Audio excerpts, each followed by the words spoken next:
अस्सलामुअलैकुम प्यारे दोस्तों, आज के इस वीडियो में जानेंगे एक ऐसे वाकया जिसे सुनकर आप भी हैरान हो जाएंगे। जब एक नागिन ने रूप बदलकर एक बादशाह से शादी की, फिर उनके साथ क्या हुआ, इसे मुकम्मल जानने के लिए पूरे वीडियो को आखिर तक जरूर देखिएगा और हमारे चैनल को सब्सक्राइब करके ऑल नोटिफिकेशंस क्लिक कीजिए। तो चलिए शुरू करते हैं आज की ये कहानी। दोस्तों, पुराने वक्तों की बात है। मुल्क फारिस में एक बादशाह हुकूमत करता था। ये बादशाह बहुत ही रहमदिल और इंसाफ पसंद था। उसका बेटा शहजादा रहमान भी अपने बाप की तरह दिलेर था। बादशाह को शिकार करने का बहुत ही शौक था। वो हमेशा घने जंगलों में शिकार करने के लिए निकल जाता था। एक बार सख्त गर्मी के मौसम में बादशाह अपने कुछ लोगों के साथ शिकार के लिए निकल गया। उसने सारा दिन कई शेर, चीते और बारहसिंगा के शिकार किए। फिर शाम को एक शिकारी काफिला वापसी के लिए चल दिया।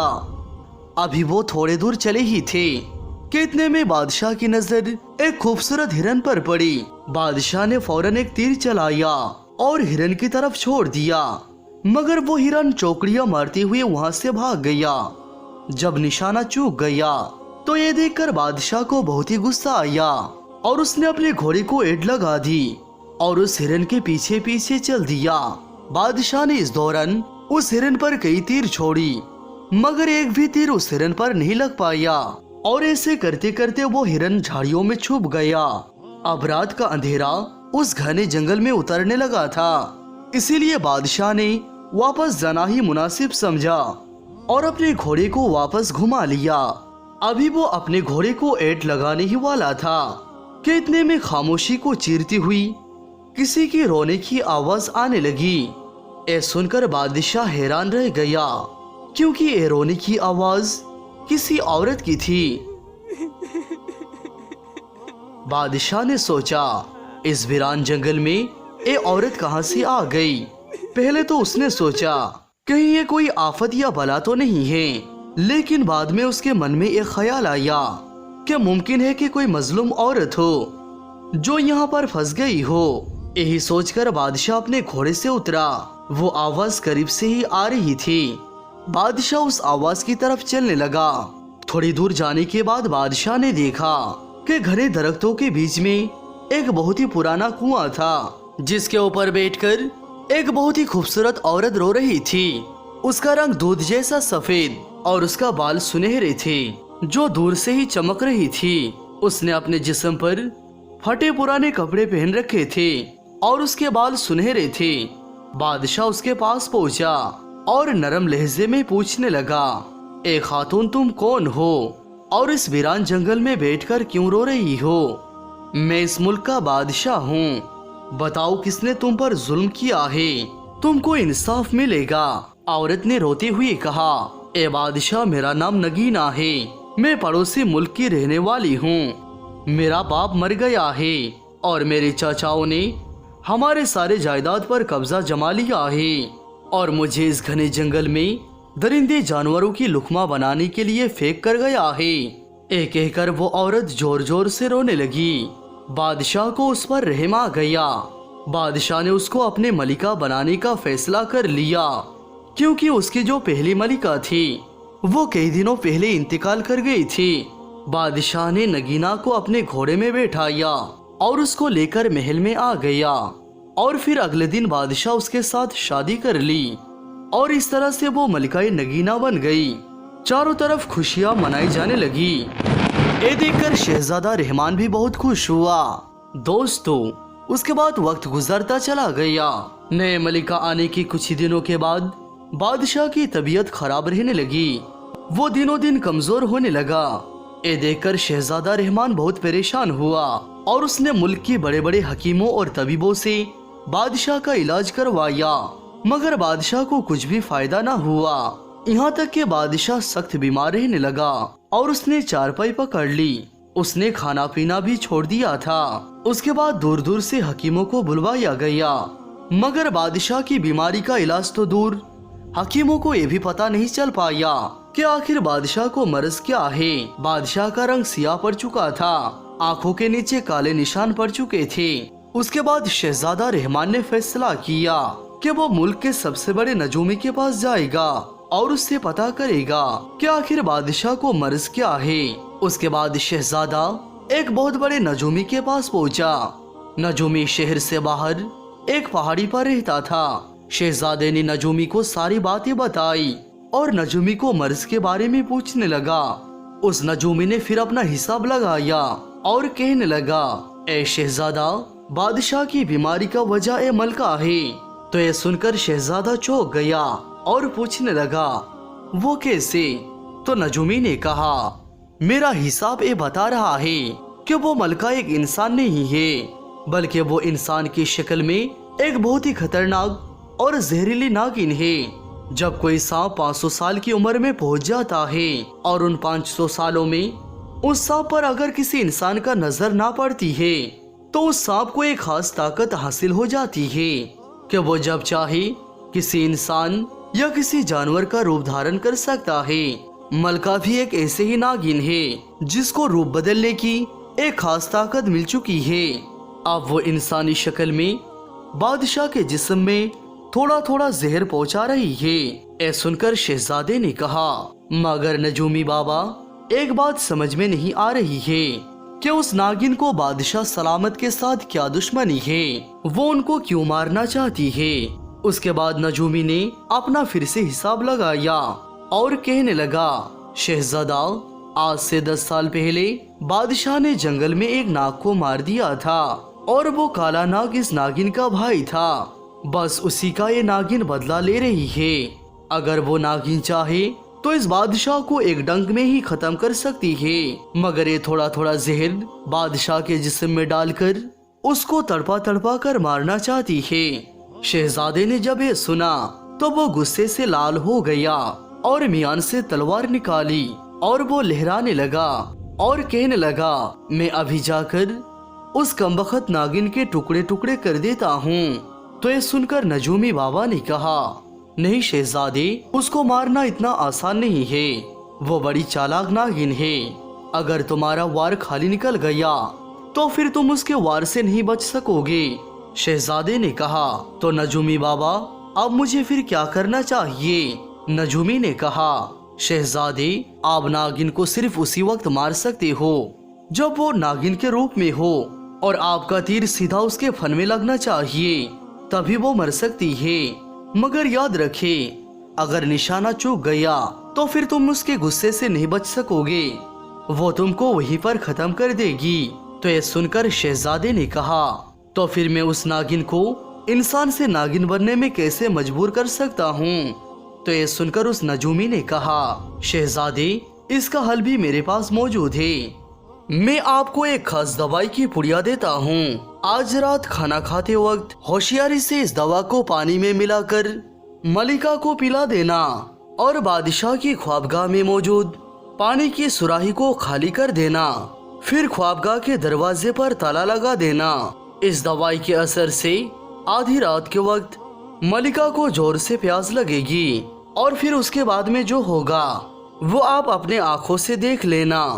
मगर एक बात को ध्यान से सुन लेना, एक काम बड़ी होशियारी से करना। मलिका को इसके बारे में बिल्कुल भी शक नहीं होना चाहिए। शहजादे ने कहा, नजूमी बाबा, आप फिक्र ना करें, ऐसा ही होगा।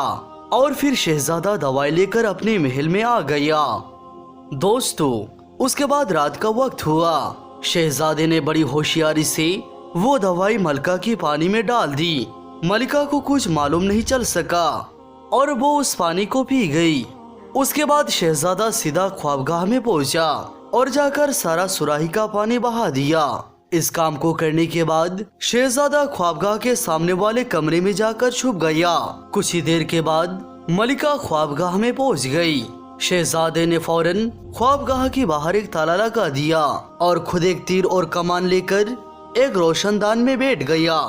फिर मलिका बादशाह के बिस्तर पर जाकर सो गई। आधी रात का वक्त हुआ कि मलिका को तेज प्यास महसूस हुई।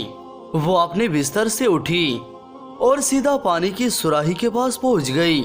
सुराही तो शहजादा पहले ही खाली कर चुका था। फिर मलिका दरवाजे की तरफ गई तो देखा दरवाजा भी बाहर से बंद था। शहजादा रोशनदान में बैठा ये सब कुछ देख रहा था। उस दवाई के असर से मलिका को जोरदार प्यास लग चुकी थी। मलिका ये देखकर बहुत परेशान हो गई कि वो अब अपने प्यास को किस तरह से बुझाए। दोस्तों, उस ख्वाबगाह में एक छोटी सी नली थी जो बाहर की ओर जा रही थी। एक खाली नाली गंदे पानी बाहर जाने के लिए बनाई गई थी। अब मलिका ने फैसला किया कि अब वो नागिन बनकर इस नाली के जरिए बाहर जाकर अपने प्यास को बुझाएगी। फिर मलिका ने बादशाह की तरफ देखा। वो गहरी नींद में सो रहा था। ये देखकर मलिका ने एक फुकार लगाई और देखते ही देखते वो एक खतरनाक नागिन बन गई। शहजादा ये मंजर देखकर कांप गया और सोचने लगा कि नजूमी बाबा ने सच कहा था। नागिन की बड़ी बड़ी आंखें चमक रही थी और फिर वो बल खाती हुई नाली की रास्ते से बाहर निकल गई। शहजादे को इतना वक्त ही नहीं मिल पाया था कि वो इस नागिन पर तीर चला सके। फिर वो रोशनदान से नीचे उतरा और वो बाग में पहुंच गया। उसे यकीन हो गया था कि नागिन बाग के पास वाले तालाब में अपनी प्यास बुझाने गई है। चांदनी रात थी, सब कुछ साफ साफ नजर आ रहा था। शहजादे ने देखा कि नागिन उसी तालाब में पानी पी रही है। पानी पीने के बाद वो घास में लहराने लगी। फिर वो दूसरी तरफ चल दी। उसका रुख ख्वाबगाह की तरफ नहीं था, बल्कि वो महल से बाहर जाने वाले रास्ते की तरफ जाने लगी। शहजादा उसके पीछे पीछे हो गया। चलते चलते मलिका एक घने जंगल में पहुंच गई और एक बड़े से गार के बाहर रुककर उसने एक जोरदार फुकार मारी। उसके जवाब ने एक दूसरे नाग ने भी जोरदार फुंकार लगाई। ये देखकर शहजादा चौंक गया और फुंकार के साथ ही एक बड़ा सा नाग गार से बाहर निकल आया। नाग के सियाह जिस्म पर एक सुनहरी रंग का ताज था। ये नाग नागिन के सामने आकर अपना फन फैलाकर खड़ा हो गया। नागिन अपनी मस्ती में झूम रही थी। दोनों नाग नागिन तो कुछ देर तक एक दूसरे को देखते रहे, फिर आपस में लिपट गई और दोनों नाचने लगी। शहजादा इस दौरान एक दरख्त पे चढ़ गया था। वो एक खौफनाक मंजर अपने आंखों से देख रहा था। उसके हाथ में तीर और कमान था और वो एक सही मौके का तलाश में था। उसके बाद कुछ देर तक वो दोनों नाग नागिन नाचते रहे, फिर एक दूसरे से अलहदा हो गई। फिर शेषनाग अपने गार में चला गया। नागिन वापसी के लिए मुड़ी। यही वो लम्हा था जिसको शहजादे को तलाश थी। नागिन का फैला हुआ सर उसके सामने था। शहजादे ने अल्लाह का नाम लेकर एक तीर छोड़ दिया। तीर सीधा जाकर नागिन के फन पर लगा और नागिन झटके से नीचे गिर गई। अब नागिन दर्द भरे अंदाज में बल खाने लगी। बल खाते खाते नागिन ने इंसानी रूप में आने की कोशिश की। अभी उसका ऊपर का आधा हिस्सा ही इंसान का हुआ था कि इतने में उसका जान निकल गई और वो मर गई। और इधर नागिन की दर्द भरी फुकार सुनकर शेषनाग अपने गार से फुकारता हुआ बाहर आ गया। उसके मुंह से शोले निकल रही थी। शहजादा ने कमान पर तीर चढ़ाया और छोड़ दिया। तीर जाकर शेषनाग के दाईं आंख पर लगा और फिर शहजादे ने दूसरा तीर छोड़ा। वो जाकर नाग की बाईं आंख पर लगा। अब ये नाग अंधा हो चुका था और वो फुकारे मारता हुआ दरख्तों और पत्थरों से टकराने लगा। फिर शहजादा ने तीर मार मार कर नाग को भी वहीं पर मार दिया। शहजादे ने देखा आधी इंसानी रूप में और आधी नागिन के रूप में वो मलिका मरी पड़ी थी और पास में ही वो नाग भी मरा पड़ा था। फिर शहजादे ने एक खंजर मारकर उस शेषनाग का मन बाहर निकाल लिया। शेषनाग का मन एक हीरे की तरह चमकदार होता है और उसमें एक खासियत होती है कि वो जहर को चूस लेता है। उसके बाद शहजादे ने नाग के मन को अपने जेब में रखा और उस मरी हुई नागिन को अपने कंधे पर उठाया और महल की तरफ चल दिया। महल के सारे लोग ये देखकर चौंक गए कि मलिका का आधा जिस्म इंसानी है और आधा जिस्म नागिन का है। शहजादा उस नागिन को लेकर सीधा बादशाह के ख्वाबगाह में पहुंचा। शहजादा ने बादशाह को ए नागिन का पूरा कहानी सुना दी। ये सुनकर बादशाह भी डर के मारे कांपने लगा कि वो इतने दिनों से एक नागिन के साथ रह रहा था। अब बादशाह भी समझ चुका था कि इस नागिन का जहर ही था जो उसको धीरे धीरे बीमार कर रहा था। फिर बादशाह ने शहजादे रहमान को अपने गले से लगाया और कहने लगा, बेटा मुझे तुझ पर नाज है, तुमने अपनी जान पर खेलकर इस नागिन को मारा है और मुझको एक नई जिंदगी दी है। तो शहजादा कहने लगा, अब्बा जान ये तो मेरा फर्ज था और सच्ची औलाद वही होती है जो हर हाल में अपने माँ बाप की खिदमत करती है और उनका हर दुख दर्द बांट लेती है।